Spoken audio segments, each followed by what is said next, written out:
करण्यासाठी मी पेरू घेतलेला आहे मध्यम आकाराचा, हिरव्या मिरच्या घेतलेल्या आहेत. रबडीची चटणी करण्यासाठी मी पेरू बारीक चिरून घेतलेला आहे. 2 चमचे शेंगदाण्याचा कूट, आल्याचे तुकडे, लसूण, कोथिंबीर, हिरवी मिरची. आता ह्याच्यामध्ये घालण्यासाठी मी 2 चमचे तीळ भाजून घेणार आहे. गॅस बंद करून घेते आणि हे तीळ एका डिशमध्ये काढून घेते. तीळ आपण भाजून घेतलेला आहे, गार झालेला आहे. आता हे सर्व साहित्य मी मिक्सरच्या भांड्यात घालते.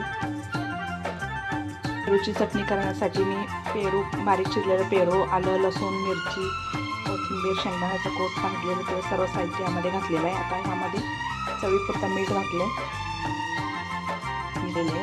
तशी चटणी तयार झालेली आहे. ते मी एका बाउलमध्ये काढून घेते. त्यानंतर आपण तडका देऊया. चटणी मी एका बाउलमध्ये काढून घेतलेला आहे. आता आपण तडका फोडणी दिलेली आहे. आता हे तडका आपण पेरूच्या चटणीवर घालूया. पेरूची चटणी तयार झालेली आहे, ते बाउलमध्ये काढून घेते.